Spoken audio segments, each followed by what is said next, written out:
지금 우리가 이제 히브리서를 예수 보고 예수와 함께 보는 히브리서라는 제목을 가지고 계속 같이 보고 있습니다. 성경을 우리가 항상 읽을 때 그 성경이 쓰여졌을 때의 당시의 배경과 또 그 성경이 지금 이건 서신서죠. 편지죠. 편지를 받는 수신자가 1차 수신자가 누구였는지를 아는 것이 본문을 이해하는 데 있어서 굉장히 큰 도움이 된다고 말씀드렸습니다. 그래서 이 히브리서는 지금 어떤 상황이었습니까? 지금 로마의 그 식민지로 있었을 때죠. 그때 이제 황제 숭배 사상 이걸로 말미암아 기독교인들이 외부로는 로마 정부로부터 핍박을 받고 또 내부로는 같은 민족으로부터 바리새인이라든지 유대교를 따르는 사람들로부터 엄청난 핍박을 받고 있는 상황이었습니다. 왜요? 이유는 간단합니다. 예수 믿는 것 때문에 그렇습니다. 예수를 주라 시인하고 예수가 바로 성경이 말하는 그리스도다 이렇게 믿는 것 때문에 성도들은 굉장한 핍박과 어려움 속에 있었고, 실제로 그런 핍박과 어려움 속에 믿음을 지켜내는 것보다는 적당히 타협한다든지 아니면 도망가거나 배도하는 그런 사람들이 실제로 많았습니다. 그래서 바울이 편지를 보내서 그런 사람들을 위로하고 믿음의 굳건히 서라 라고 지금 메시지를 주는 것입니다. 그렇다면 이 편지가 오늘 우리에게도 같은 메시지를 지금 주고 있는 겁니다. 그래서 제가 지난 시간에는 그 황제가 모든 것을 통치하는 것 같은 세상을 자본주의 사회에서는 돈이 모든 것을 통치하는 것 같은 세상 속에 살고 있는 우리 이렇게 표현을 했었죠. 실제로 황제가 모든 것을 통치합니다. 황제의 손가락 하나에 사람이 죽고 살고가 결정이 됩니다. 그러나 그것은 그 시스템 속에 살아가고 있기 때문에 그런 것이지, 실제로 우리의 삶을 통치하시는 분은 누구십니까? 하나님이십니다. 그것을 지금 이야기해 주는 겁니다. 그리고 또 우리는 이 땅에 눈에 보이는 이 현실이 전부가 아니라 우리에겐 소망이 있습니다. 하나님이 통치하시고 하나님이 알고 계시기 때문에 지금 눈에 보이는 현실이 전부인 것처럼 생각하지 마. 그리고 성경은 계속 약속합니다. 신자에게 있어서 고난은 잠깐이고 축복은 영원한 것이다 이렇게 얘기를 합니다.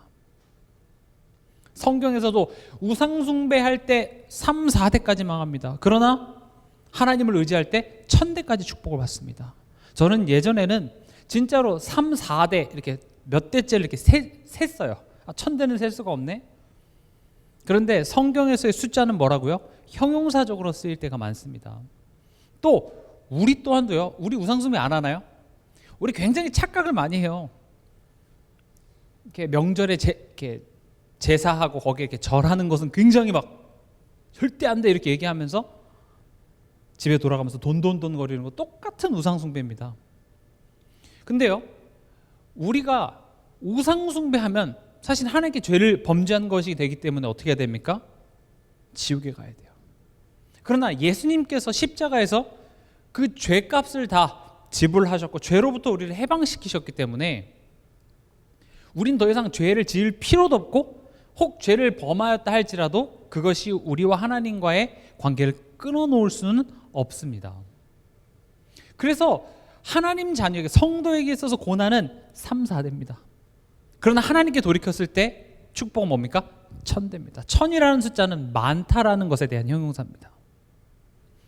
우리가 하나님께 돌이키면 지난날에 우리의 실수를 하나님께서는 그것을 가지고 우리를 혼내시는 것이 아니라 돌이켰으면 축복을 주시겠다. 마치 탕자가 다시 하나님께 아버지께 돌아갔을 때 그래도 정산은 해야지. 어제 얼마 남았어. 그래서 그 남은 걸 몸으로 다 떼오기까지는 집에 못 들어온다. 이렇게 하지 않으셨어요. 오히려 아들 위해서 양을 잡고 잔치를 베풀어줬죠. 잘한 게 없는데요. 마찬가지입니다. 우리가 이번 달 키워드 영적 회복 탄력성이죠. 하나님께 돌이키면 하나님께서는 여러분들에게 1000대의 축복, 많은 축복을 주실 거란 말입니다. 그래서 지금 이 히브리서를 통하여서 이야기하는 겁니다. 지금 현실 속에 있는, 눈앞에 있는 것이 전부가 아니다. 우리가 이 현실이 하나님보다 커 보이는 이유는요, 사실은 내 생각, 어떤 소리에 내가 많이 노출되어 있느냐에 따라 달려 있습니다. 우리가 교회에서 이렇게 메시지를 듣다 보면 그래 맞아, 그래 하나님이 다 하시지, 하나님이 인도하시지, 하나님이 통치하시지, 되게 확신이 오는데 또 집에 가서 점점 이제 예배, 설교 들었던 시간으로부터 멀어지면 멀어질수록 TV를 통하여서 뭐 유튜브를 통하여서 친구들을 통하여서 이런 현실의 소리들이 더 크게 들리다 보니까 이제 믿음이 점점 줄어드는 거죠.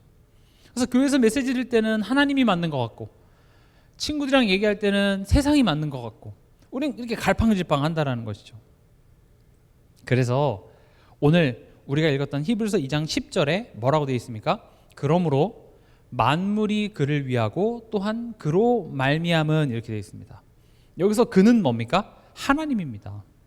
지금 이 서신서를 통하여서 고난 중에 있는 사람에게 뭐부터 설명하냐? 하나님에 대해서부터 설명합니다.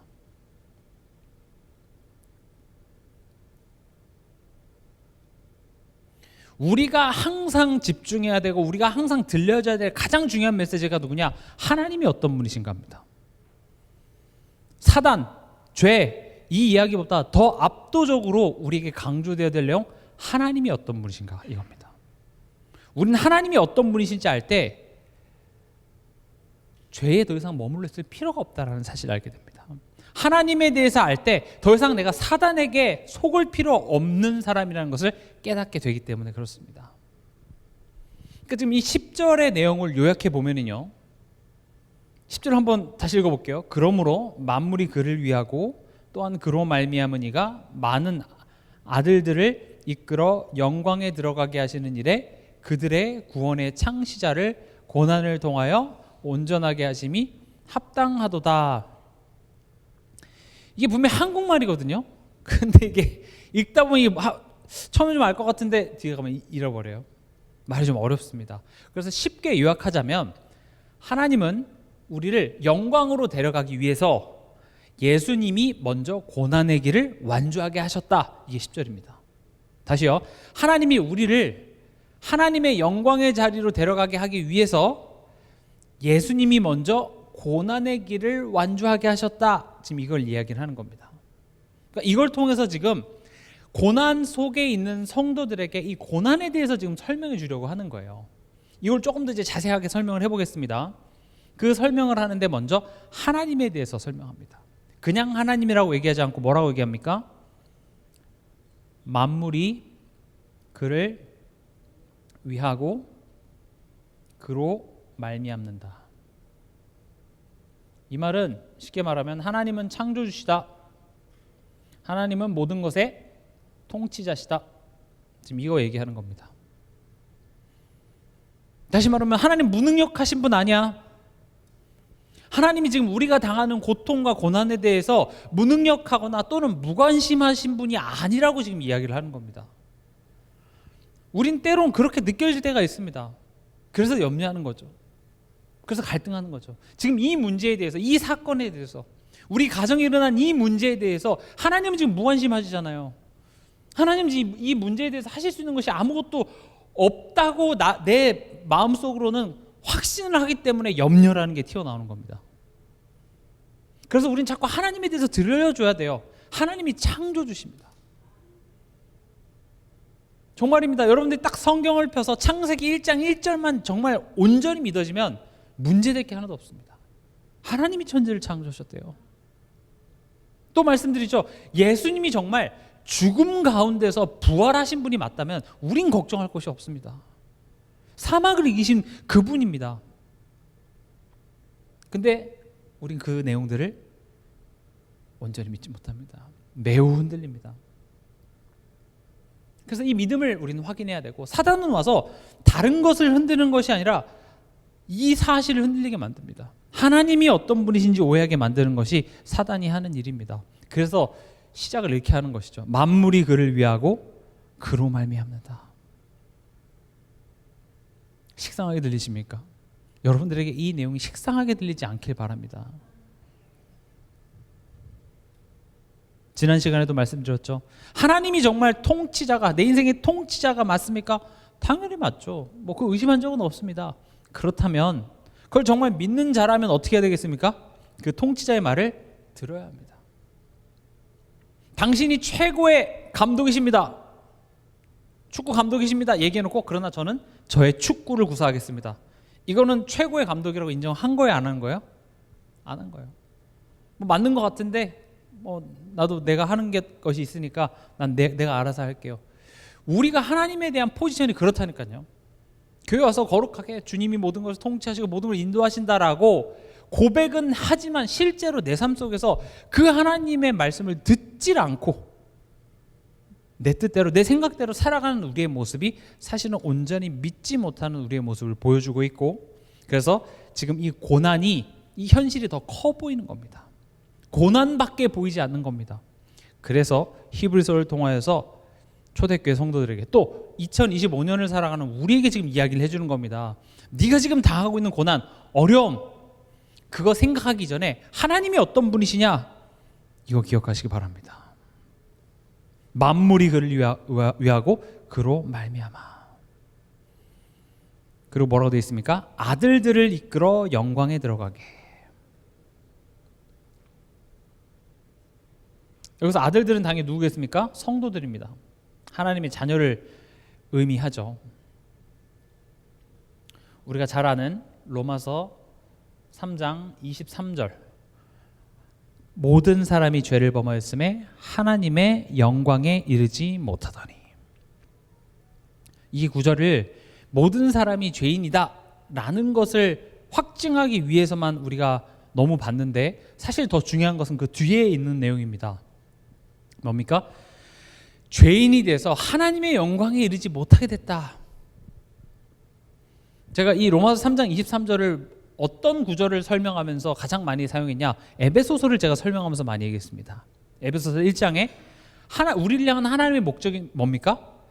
그의 영광이 되는 겁니다. 그의 영광을 찬송하는 것이, 하나님이 자기 아들을 이 땅에 창세전에 우리를 택하시고 그 기쁘신 뜻대로 우리를 구원하사 자녀 삼으신 그 목적이 결국 우리가 하나님의 영광이 되게 하기 위함이라고 이야기를 하고 있습니다. 그러니까 지금 하나님이 아들들을 구원하는 정도가 끝나는 것이 아니라 영광에 들어가게 하기 위해. 그래서 하나님의 목표는 우리를 죄 가운데서 건져주고 사단의 종되었던 우리를 해방시켜주는 게 전부가 아니라 그것은 시작이고, 진짜는 뭡니까? 하나님의 영광에 데려가는 것. 그럼 우리는 질문할 수 있죠. 그럼 하나님의 영광이 뭡니까? 하나님의 영광이 뭐예요? 여러분들이 이런 단어들을요, 내 어린 자녀 또는 교회 한 번도 안 다녀본 불신자에게 설명할 수 있어야 내가 아는 거예요. 하나님의 영광 뭐죠? 아, 나 그거 알았는데, 아, 그 있잖아, 전라도 말로 거시기, 이렇게 얘기하면 안 됩니다. 모르는 거예요, 그거는. 그러니까 신앙생활은 이렇게 관념적이고 생각에만 머무는 것이 아니라 우리가 실제로 실천하고 우리 삶 속에 적용해야 되는 것이기 때문에, 그냥 뭔가 이렇게 좋은 형용사 구와 이런 것들로 그냥 적당히 버무려서 되는 게 아니에요. 그러면 아무것도 할 수 있는 게 없어요. 그냥 뭔가 부황부황해서 그냥 좋은 내용만 많은 거죠. 그래서 이런 단어들이 무엇인지를 구체적으로 알아야 돼요. 하나님의 영광이 되게 하겠다는데 하나님의 영광이 되는 게 뭔지를 모르면 그럼 난 지금 뭐가 돼야 되는지 모르게 되는 거잖아요. 그렇죠? 그래서 하나님의 영광은 뭐냐? 하나님을 기뻐하는 자가 되는 겁니다. 하나님을 기뻐하는 자. 하나님을 믿었더니 내게 주신 축복을 기뻐하는 게 아니라, 예수 믿었더니 사업이 잘 되고 예수 믿었더니 내 자녀가 돼서 하나님께 영광 돌리는 게 아니라 하나님을 기뻐하는 것입니다. 감옥에 들어가도, 어려움에 처해도 하나님을 기뻐한다라는 말은요, 하나님을 깊이 알아가는 것을 의미합니다. 하나님을 알지 못하고는 하나님을 기뻐할 수 없습니다. 하나님이 뭔가 내가 원하는 것을 주실 때 기뻐하는 것, 아직 하나님에 대해서 조금밖에 모르는 것입니다. 여러분들이 정말 하나님에 대해서, 하나님에 대한 알미 조금이라도 깊어지잖아요. 그럼 뭐가 나오는 줄 아십니까? 바울처럼 감옥 깊은 곳에 예수 전하다가 나쁜 짓 하다 갇힌 거 아닙니다.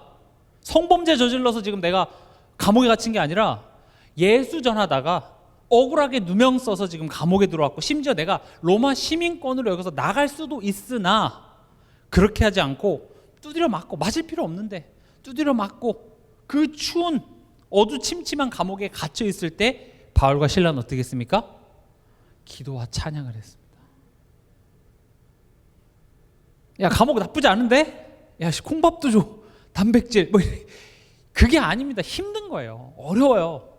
그러나 하나님을 바울과 실라는 그 여정 속에서 알아갔기 때문에 내가 비천해쳐야 할 줄도 알고, 내가 죽음의 고통 속에 있을지라도 상관없는 거예요. 하나님을 기뻐할 수 있는 것. 그것은 바울의 어떤 대단한 실력이 아니라 우리 모두에게 동일한 좋으신 하나님에 대해서 바울이 조금 그 삶을 통하여서 알게 되니 하나님을 기뻐하게 되는 겁니다. 그래서 구원이 전부가 아닙니다. 구원은 시작입니다. 그래서 야, 십자가에서 다 끝냈는데 뭘 걱정이야, 그런 말 하지 마시기 바랍니다. 이제부터 시작입니다. 하나님을 알아가는 그 시작. 그래서 사실은 고난이라는 것이 우리에게 허락되는 겁니다. 고난을 통하여 내 삶 속에 역사하시고 일하시는 하나님을 체험하는 것. 그래서 좀 고달플 수 있습니다. 힘들 수 있습니다. 이따 뒤에서도 말씀드리겠지만 우린 자꾸 신앙에 있어서 고난이 있으면 안 될 거라고 자꾸 생각을 합니다. 굉장한 오해입니다. 성경은요, 모든, 여러분, 성경 인물 중에서 고난 없었던 인물 한 사람이라도 있었습니까? 단 한 사람도 없습니다. 심지어 예수님도 고난을 겪으셨어요. 어렸을 때 아브라함이 이삭한테 언약 전달 잘해가지고 이삭은 고생 한 번 안 했다. 아니에요. 성경 읽다 마셨어요? 저도 읽어보니까 이삭 고생 많이 했는데요. 고생 많이 했습니다. 고난이라는 것은요, 꼭 부정적인 의미로만 쓰여지는 것이 아니라 하나님이 하나님의 자녀를 하나님의 영광에 이르게 하는 데 있어서 통과하게 하시는 하나의 과정입니다. 그래서 10절에 나와 있잖아요. 그들의 구원의 창시자를 고난을 통하여 온전하게 하심이 합당하도다.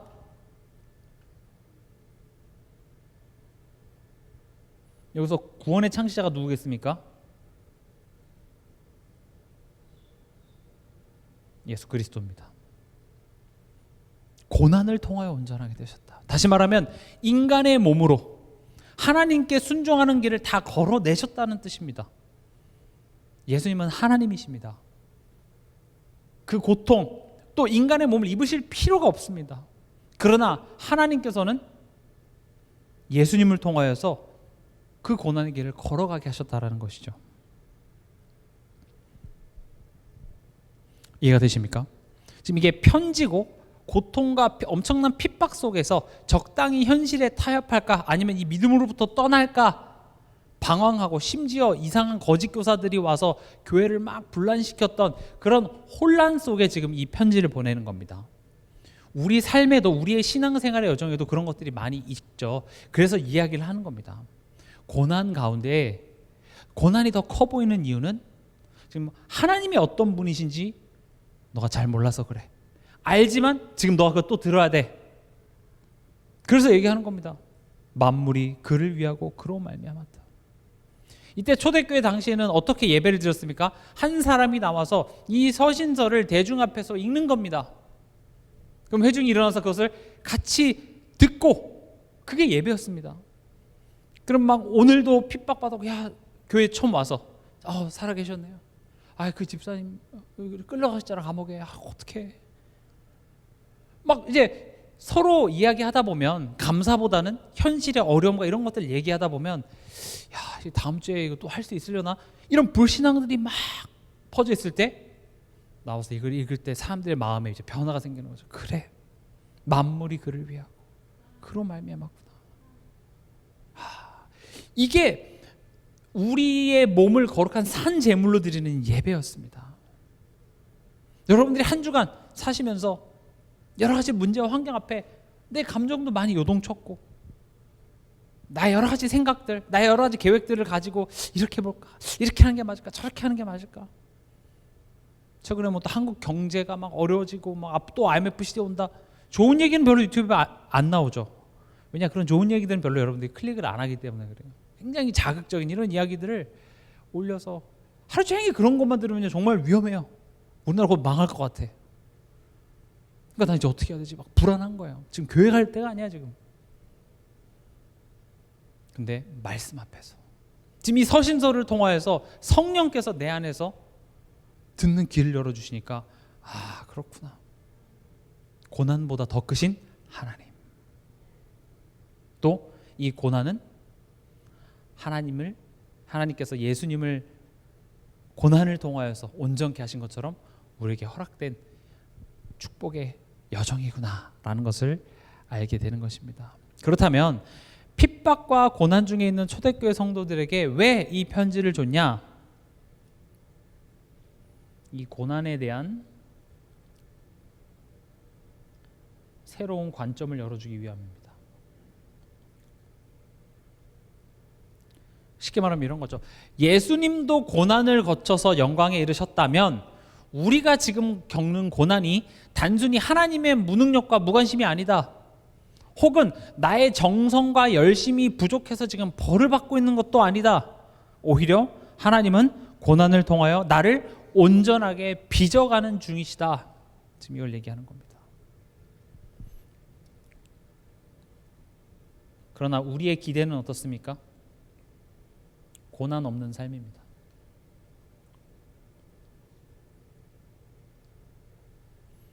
성경에 그렇게 나와 있지 않습니다. 그러니까 이제 예수님 따라가는 게 이렇게 힘들고 고단한 거라면 그러면 예수님 믿지 않는 게 더 낫지 않나요? 예수님 믿는 게 이렇게 힘든 거라면 그냥 불신자들처럼 편하게 걱정 없이 살아가면 되지 않을까요? 여러분 잘 아시잖아요. 불신자들 고통 없이 살아갑니까? 지금 예수 안에서 하나님 자녀로서의 받는 고통과 불신자들이 받는 고통은 이렇게 한번 예를 들어볼게요. 내가 건강해지기 위해서 지금 철봉에 매달려 있는 것과 살기 위해서 절벽에서 나뭇가지 붙잡고 매달려 있는 것 똑같이 매달려 있는 겁니다. 똑같이 힘들어요. 근데 하나 놓치면 어떻게 됩니까? 죽습니다. 극심한 공포가 사로잡습니다. 그러나 철봉에 매달려 있으면 어떻게 해요? 놓치면 아이고 넘어질지라도 다시 일어나서 또 잡으면 돼요. 언제까지요? 내가 턱걸이를 할 수 있을 때까지 잡으면 되는 거예요. 성도들의 고난은요, 놓치면 죽고 붙잡으면 사는 그런 차원이 아니라 너가 이제 하나님의 자녀가 됐으니 건강해지기 위한 고난입니다. 그래서 제가 자주 드는 비유가 아이들이 학교 가는 겁니다. 학생이 공부하는 겁니다. 학생에게 고난, 학교 가는 것, 시험 보는 것 고난이죠. 뭐 대학생들, 뭐 지금 중고등학생들 이번 주가 시험 기간인가 봐요. 죽을라 그래요 막. 근데 여러분 잘 아시죠? 그게 제일 쉬운 거. 졸업해봐. 왜냐하면 그 시험만 보고 나면 뭐가 와요? 방학이 있잖아요. 직장인 방학이 있습니까? 저는 애를 안 키워봐서 모르겠지만 육아에 방학이 있으셨습니까? 없죠. 애가 오는데 엄마 오늘 방학이야. 오늘 기저귀는 네가 알아서 가라. 이런 게 없죠. 근데 힘든 그 고난, 학생들에겐 그것이 굉장히 힘든 고난으로 와닿아지죠. 그러니까 우리가 이 고난 없는 삶의 대부분의 우리 그 속 깊은 곳에 원하는 것은 뭐냐? 생각 없이 살게 해달라는 거예요. 복잡한 생각 없게 해주세요. 그러니까 우리가 굉장히 많은 돈을 지출하고 있는 곳이 어디냐?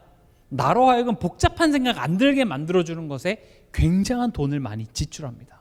여러분들의 시간을 굉장히 많이 씁니다. 여러분 시간 어디 많이 쓰십니까? 드라마, 그렇죠? 또 먹는 거, 또 어디 놀러 가는 거, 여행 가는 거, 또 뭐 청년들이나 학생들 같은 게임하는 거, 게임하면서 이번 중간고사 어떻게 봐야 되지? 게임하면서 내 미래 진로는 어떻게 해야 되지? 그렇게 생각하는 사람 단 한 사람도 없습니다.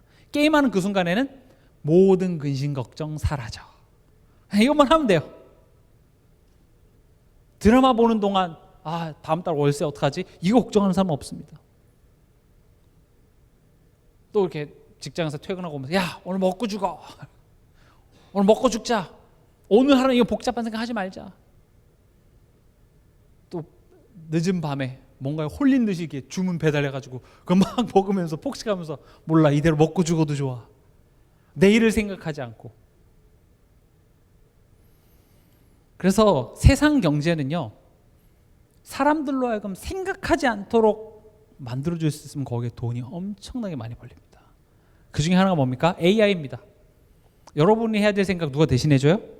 AI가 해줘요. 돈 벌고 싶으면은 그렇게 생각해 어떻게 하면 사람들이 덜 생각하고 내가 대신하게 해줄 수 있을까? 사람들이 여기 돈 내게 돼 있습니다. 최근에 그 테슬라에서 이제 그 FSD라고 이제 완전 자율 주행 그 프로그램을 이제 우리나라에 런칭을 했는데 지금 난리예요. 웬만한 그 운전자들보다 운전을 더 잘해요. 아예 그냥 아무것도 만지지 않고 심지어 얘가 자동으로 운전하는데 뒤에서 앰뷸런스가 오잖아요. 그럼 앰뷸런스를 비켜줘요.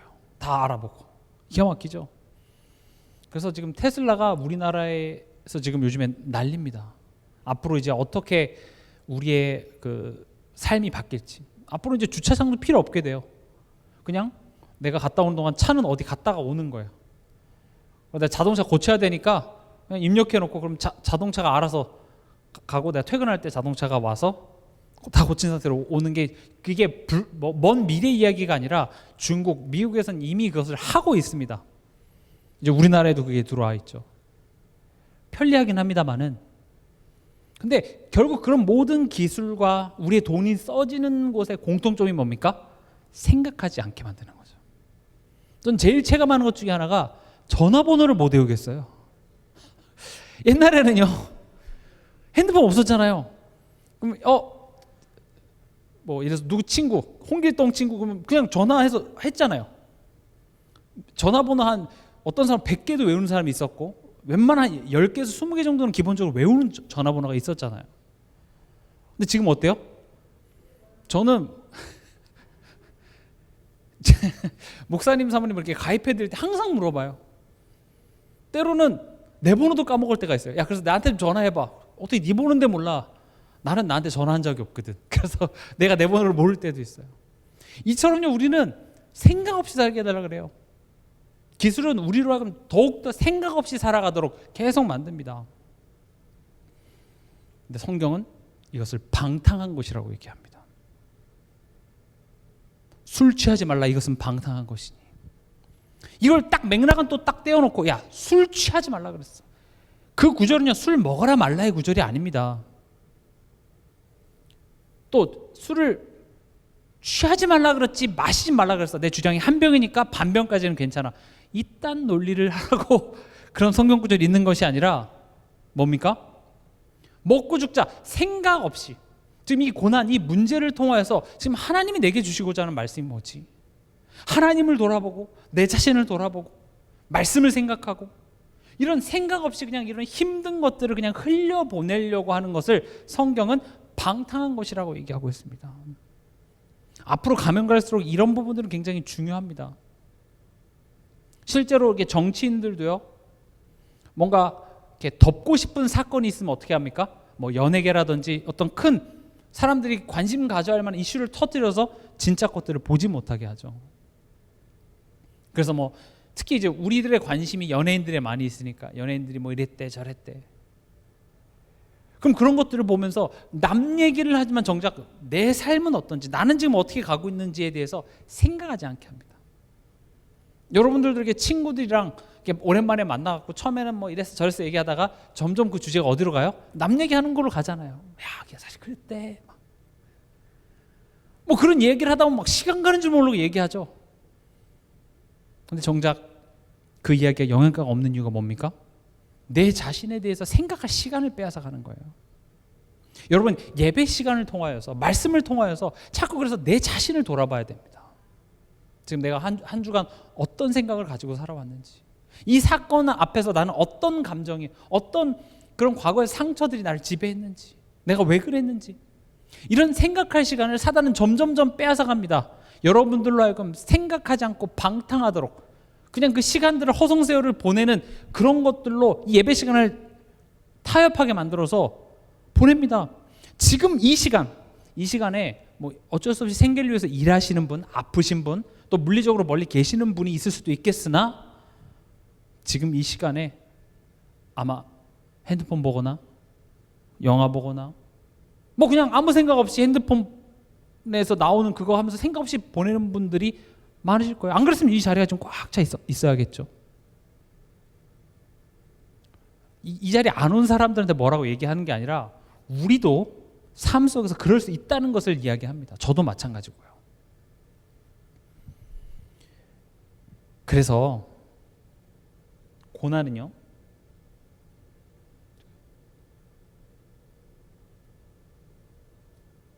우리를 생각하게 합니다. 질문하게 합니다. 진짜 은혜 입은 자는 하나님 왜 하나님한테 얘기하게 돼 있어요. 이럴 거면 하나님 왜 이런 가정에 나를 보냈어요? 왜 이런 교회에 나를 보냈어요? 이렇게 하나님한테 이야기를 하게 만들어요.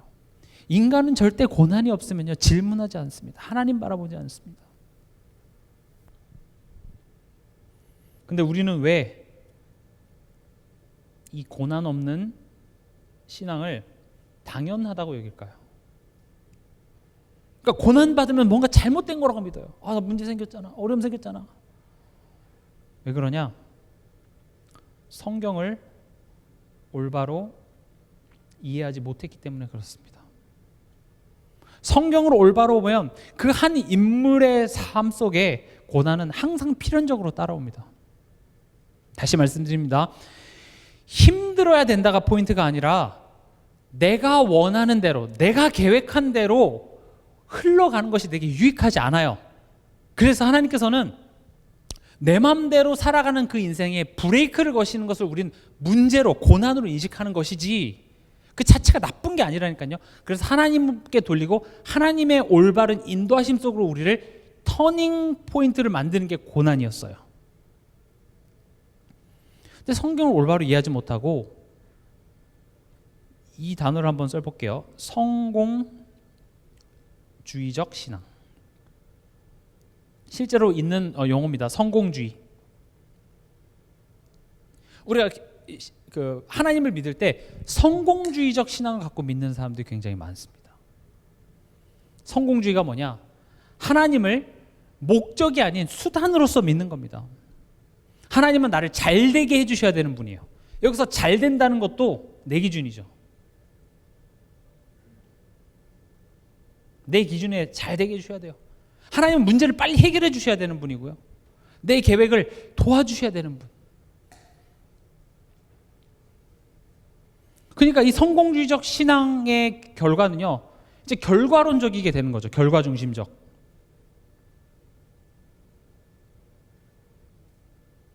누가 더 잘 됐어? 봐. 얘가 더 잘 됐네? 그럼 얘가 믿음이 좋은 건가요? 꼭? 하나님 누굴 더 축복하셔서 두 사람 비교해놓고, 물론 믿음의 사람 하나님이 축복해 주셨습니다만은 성경은 단순히 얘는 잘했고 얘는 못했고 그런 결과만 가지고 이야기하는 것이 아닙니다. 그럼 예수님 뭐 잘못해서 고난 받으셨습니까? 초대교회 성도들은 뭘 잘못해서 지금 벌 받고 있습니까? 고난 받는 겁니까? 그런 건 아닙니다. 그 고난을 통하여서 내 자신을 하나님께서 온전하게 하신다는 그 사실을 놓치고 단순히 이렇게 이분법으로 나눠서 지금 네 고난이야, 네 지금 어려움이 있어, 네 자신 잘못됐어, 네 지금 잘못 깨닫고 있는 거야, 이런 식으로만 가면 안 된다라는 것이죠.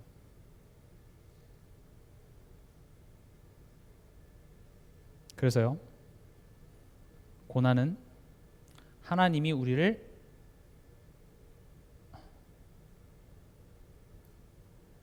온전하게 하는, 다시 말하면 하나님 아들다워지는 방법이자 과정으로 사용하신다는 것입니다. 오늘 11절에 보면은요, 우리를 형제 삼아 주셨습니다. 11절 볼게요. 거룩하게 하시는 이와 거룩하게 함을 입은 자들이 다 한 근원에서 난지라. 그러므로 형제라 부르시기를 부끄러워하지 아니하시고, 이렇게 돼 있죠. 거룩하게 하시는 이 누굽니까? 예수님입니다.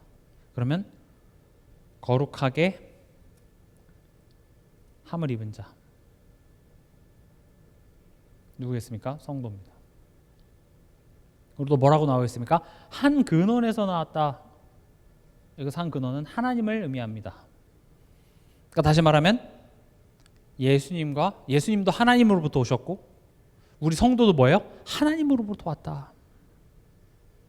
이 말을 조금 더 확실하게 우리가 확인해 보겠습니다. 요한일서 5장 1절입니다. 같이 한번 찾아보겠습니다.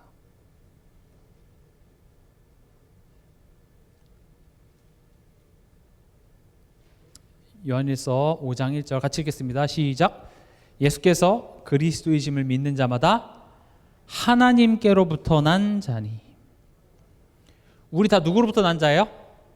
하나님으로부터 난 자. 증거가 뭡니까? 예수께서 그리스도이심을 믿는 믿음이 내 안에 있기 때문에 여러분과 저는 하나님으로부터 난 자입니다. 그럼 그 예수님이 우리를 형제라 부르신다. 어떻습니까? 뭐 그러신가 보다. 별로 이렇게 와닿지가 않죠. 근데 여기서 형제가 된다라는 말은요, 다시 말하면 우리와 같은 편이 되어주신다는 말입니다.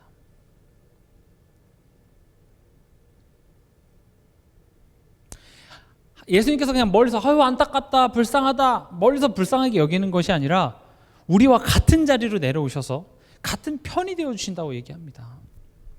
이걸 신학적 용어로 연합 그리고 동행 이렇게 얘기합니다. 우리와 함께 하십니다. 운명 공동체를 이루십니다. 그래서 내가 훌륭해서 천국에 가는 것이 아니라 우리는 하나님과 예수님과 연합된 존재가 됐기 때문에 예수님의 죽음이 나의 죽음이 되고 예수님의 부활로 우리 또한도 거듭나게 되고 또 예수님이 계신 그곳에 우리 또한도 가게 되는 것입니다. 예수님 때문입니다. 그리고 예수님이 우리가 잘할 때는 함께 계셨다가 못할 때는 떠나시는 것이 아니라 넘어지고 실패하고 부끄러워하는 그 순간에조차도 예수님께서는 우리에게 등을 돌리지 않고 어떻게 합니까? 오히려 우리 곁에 서셔서 우리를 위하여 기도하시고 응원하시고 다시 일으켜 주신다는 겁니다. 그게 동행입니다. 하나님이 나와 함께 하신다. 무서울 때 하나님 여기 계시죠? 그 정도 차원이 아닙니다. 하나님이 지금 목적지를 가지고 우리를 이끌어 가고 계십니다. 때로는 말 안 듣는 양처럼 엥 하면서 내가 가고 싶은 대로 갔을 때 또 예수님께서는 99마리의 양을 잠깐 멈추시고 나를 찾으러 또 오셔서 털이 어디에 낑겨 있으면 그거 또 이렇게 가위로 잘라가지고 목에 메고 다시 무리로 이끄시고 뭐 말 안 들으니까 엉덩이에 툭 한 대 정도는 칠 수 있겠으나 그러나 그 선한 목자께서는 우리를 계속 그렇게 이끄셔서 결국 어떻게 하신다는 겁니까? 푸른 물가로 쉴만한 푸른 초장과 쉴만한 물가로 우리를 인도하여 내신다. 여러분들에게 이 사실이 평안으로 다가왔으면 좋겠습니다. 지금 어떤 상황입니까? 어떤 상황 속에서 이야기를 하는 겁니까? 예수 믿으면 손해를 봅니다. 황제 숭배에 참여하지 않으면 매매가 되질 않습니다.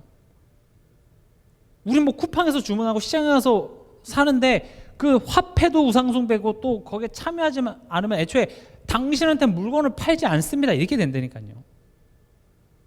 물건만 못 삽니까? 취직도 안 되고 심지어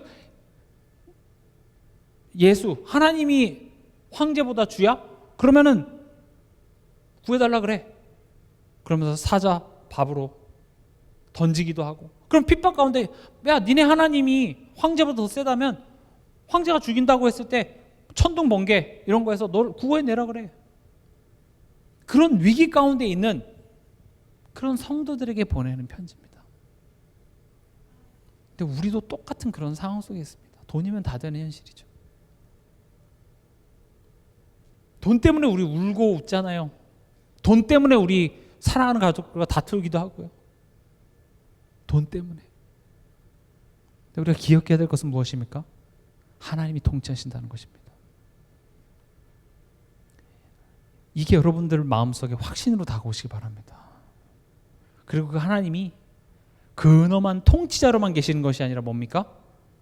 우리에게 찾아오셔서 우리와 같은 편이 되어주시고 내가 힘들고 어려울 때마다 우리를 회초리로 때리는 것이 아니라 일으키시고 같은 편이 되어주사 우리를 이끌어 가시겠다 이렇게 얘기하는 겁니다. 그래서 요한복음 8장 요한이 아니죠. 로마서입니다. 로마서 8장 34절에 제가 읽겠습니다. 누가 정죄하리요? 죽으실 뿐 아니라 다시 살아나신 이는 그리스도 예수시니 그는 하나님 우편에 계신 자요 우리를 위하여 간구하시는 자시니라. 예수님이 이제 너 다 했어. 피곤하다. 나 이제 좀 보좌 우편에 앉아 있을게. 아닙니다. 예수님은 보좌 우편에서 여러분 한 사람 한 사람의 그 고난 가운데서 흘리는 눈물, 방황하면서 힘들어하고 아우성치는 그 모습을 보면서 그래 네 안 믿을 때부터 알아봤다. 네 기도 안 하고 게임할 때부터 알아봤어. 이렇게 얘기하시는 것이 아니라 성도를 위하여 간구하신답니다. 여러분 안에 계신 그 성령 하나님도 우리가 마땅히 구해야 될 바를 기도하지 못하고 진짜 너에게 필요한 게 뭔지도 모르고 헛된 것을 구하는 그런 우리를 위하여 기도해 주시고 계십니다. 여러분들은요 하늘과 또 안에 엄청난 지금 응원과 지지를 받고 지금 우리는 이 길을 걸어가고 있습니다. 얼마나 영광스러운가요? 여러분들이 걷고 있는 이 신앙의 여정 혼자 걷는 거 아닙니다. 스데반이 순교당했을 때 어떻게 됐습니까? 하늘에서 예수님이 서서 받으셨습니다. 무슨 판타지 영화같이 소설같이 들리시나요? 아닙니다. 여러분들이 지금 가고 있는 그 여정이 있잖아요. 그 여정을 지금 하나님이 응원하고 계십니다. 예수 믿으면 다 끝났어. 그거 문제 아니야. 그렇게 얘기하지 마세요. 지금 여러분들이 같이 살고 있는 가정 안에 있는 여러 가지 문제와 상황, 하나님은 그 상황, 그 고통을 여러분들로 하여금 겪게 하셔서 그것을 통해서 여러분들을 빚어가신다는 사실입니다.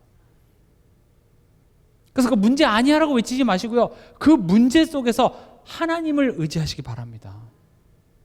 그 문제 속에서 진짜 죽어야 될 나의 못 믿는 불신앙들이 마구마구 늘어나서 그 앞에서 내가 깨지시기 바랍니다.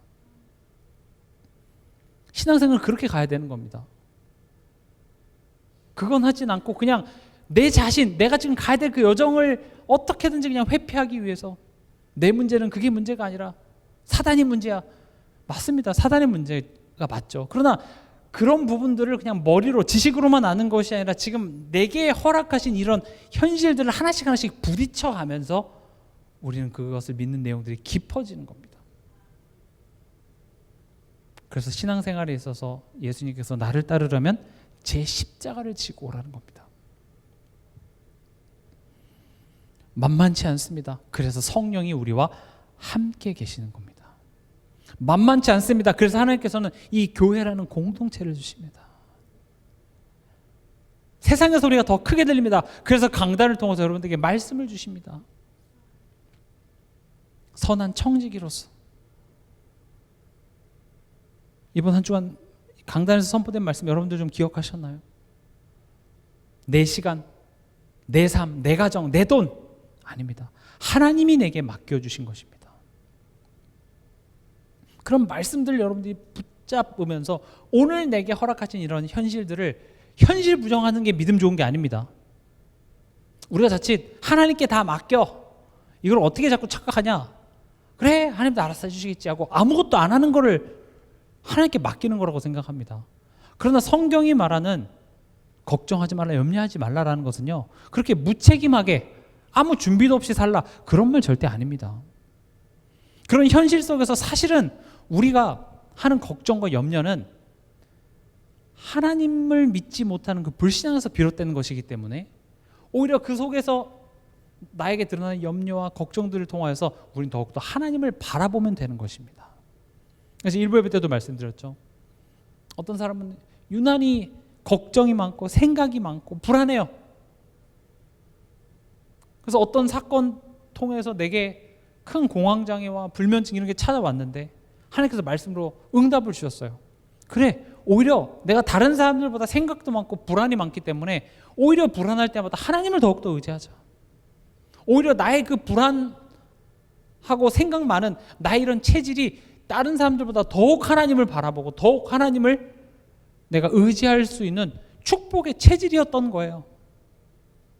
그것처럼 여러분들 각자에게 주어진 5달란트, 2달란트 각자에게 주신 그런 현장들이 있죠. 내게 주신 자녀가 있고 내게 주신 남편, 아내가 있죠. 또 경제사정이 있고 건강의 어떤 여러 가지 상태들이 있습니다.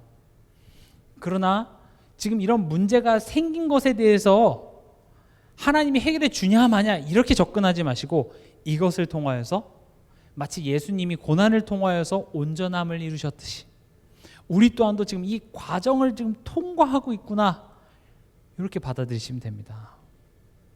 지금 여러분들이 겪고 있는 고난, 어려움 이거 끝이 있습니다. 성경은 언제나 성도에게 허락되는 고난은 작게 얘기하고 성도에게 주는 축복은 크게 얘기합니다. 그 고난이 기억도 안 날 정도로 하나님께서는 여러분들을 향한 어마어마한 축복을 준비하고 계십니다. 그러니 지금 이런 힘든 상황들을 생각 없이 빨리 지나가게 해주시옵소서가 아니라 그 앞에서 나의 자질구레한 것, 나의 지저분한 것, 나의 못난 것들 하나님 앞에 다 내어놓으시기 바랍니다. 마치 야곱이 하나님과 씨름했던 것처럼 때로는 너무 답답해서 화가 나서 하나님 저게 내 뱃속에서 나온 게 맞습니까? 하면서 여기서 씨름하시라니까요. 한나가 그랬던 것처럼 그 기도하는데 아들을 주신 게 아니라 하나님께서는 한나 마음에 내가 여호와로 인하여 기뻐하는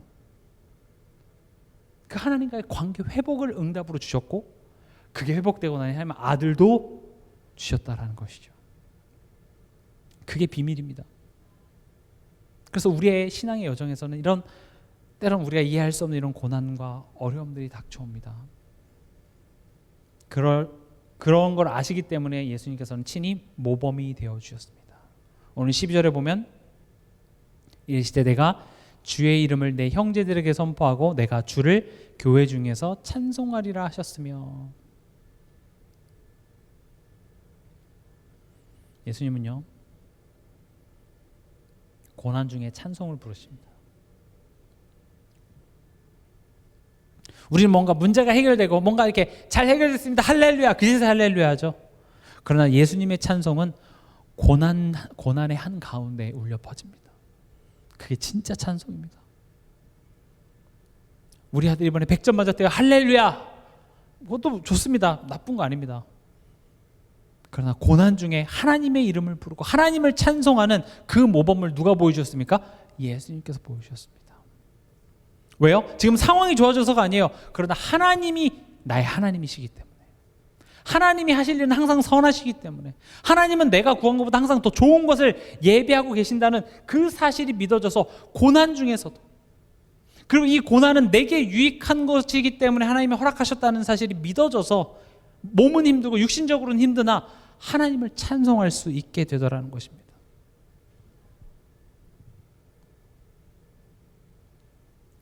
교회는요 문제가 없고 고난이 없는 공동체가 아니라 고난 가운데서도 하나님을 찬송할 수 있는 것이 교회입니다. 그것을 배우는 것이 교회입니다. 우리가 교회 안에 왜 이렇게 문제가 많고 왜 이렇게 갈등이 많고 교회는 문제를 없애는 곳이 아닙니다. 예수님도 우리의 문제를 없애주는 것이 아니라 그 문제 속에서도 오히려 그 문제와 고난을 통해서 하나님을 배우고 하나님을 찬송하도록 만드는 것처럼 우리 동산교회는 바로 그겁니다. 앞으로 가면 갈수록 더 세상은 어려워지고 뭐 경제도 어려워지고 쉽지 않을 수도 있습니다. 그러나 우린 그 가운데서 더욱더 기뻐하고 더욱더 세상이 줄 수 없는 그 평안으로 말미암아 오히려 내게서 넘쳐나는 평안을 내가 또 누군가에게 줄 수 있는 이 세상의 빛과 소금으로 키워나가기 위해서 허락하신 곳이 어디예요? 교회입니다. 그러니까 이 고난에 대해서 잘못 이해하면 왜 우리 교회는 이렇게 문제가 많고 왜 고난이 있고 아닙니다. 교회 안에서 내게 주어진 직분, 사명, 고난 아닙니다. 그리고 그런 직분들이 쉬우면은 내게 도움이 되지 않습니다. 꽤나 도전이 되고 갈등이 되고 그런 것들 여러분들이 꼭 부정적으로만 받지 마시고요. 그래 맞아. 내가 이걸 통해서 2026년 하나님이 지금 내 축복의 그릇을 넓히시는 것이구나. 도전해보세요. 똑같이 어떤 사람은 계단 올라가면서 여기는 엘리베이터도 없고 그렇게 생각하는 사람이 있는 반면에 잘됐다. 내가 평소에 운동도 못했는데 계단 올라가는 거죠. 어떤 역에 보면 이렇게 계단 하나 올라갈 때마다 수명 0. 몇 초 이렇게 늘어난다고 하더라고요. 어쩔 때는 그거 올라가면서 저도 몇 초 덜 살고 말지 에스컬레이터 타야지 이렇게 생각하는 경우도 있는데 무슨 말인지 아시겠죠? 똑같은 상황을 봐도 누구는 감사하고 그런데 똑같은 그 상황을 보면서 불평하고 다르다라는 것이죠. 그리고 어떻게 하셨습니까? 13절에 또 다시 내가 그를 의지하리라 하고 또 다시 볼지어다 나와 및 하나님께서 내게 주신 자녀라 하였으니. 지금 여기 이 말하는 화자는 지금 예수님이잖아요. 예수님이 하나님을 의지하리라 이렇게 한 겁니다. 다시 말하면 고난 중에 찬송을 하시는 것을 모범을 보여주셨고 고난 중에 하나님을 의지하는 모범을 보여주신 것입니다. 예수님은 고난 없이 얼마나 평온한 가운데서 하나님께 기도하고 양들과 거니면서 커피 한잔 하면서 성경책 읽은 그런 삶을 사신 분이 아닙니다. 태어날 때부터 방이 없어서 말구이에 태어나시고 그리고 공생의 기간 동안 어마어마한 고통과 고난과 우리 인간이 살면서 겪을 모든 희노애락을 다 겪으셨습니다. 예수님은 하나님이십니다. 하나님이시지만 하나님의 그런 능력으로 모든 고통을 없애버리신 것이 아니라 오히려 그 고난 속에서 어려움 속에서 하나님을 의지함으로 살아낸 우리에게 있어서 신앙에 좋은 모델이 누굽니까? 예수님이십니다. 그래서 우리 삶의 모델이 예수님입니다. 우린 예수님 닮아가야 됩니다. 결론입니다. 하나님은 우리를 아들 삼으시고 우리를 하나님의 아들로 빚어지기 위해 우리를 인도해 가신다는 사실입니다. 오늘 밤 여러분들이 지금 내가 마주하고 있는 이 현실, 이런 고난, 힘듦이 조금 다른 시각으로 해석되어지기 바랍니다. 또 그 고난 가운데서 하나님을 의지하시기 바랍니다. 지금 여러분들이 힘들어하고 있는 그 문제의 키는 누구에게 있습니까? 하나님께 있습니다. 하나님은 해결하실 수 있습니다. 그러나 이것을 통해서 지금 하나님이 단순히 이 문제를 해결해 주기보다 내게 최고의 축복을 지금 허락하시기 원합니다. 예수 닮아가길 원하십니다. 고통 중에 찬송을, 고난 중에 하나님을 의지할 수 있는 그런 믿음의 실력을 여러분들에게 주시기 위함이라는 사실을 기억하시기 바랍니다. 이 내용을 기억하시며 한 주간도 승리하시는 그런 한 주간 되시길 주님의 이름으로 축원합니다.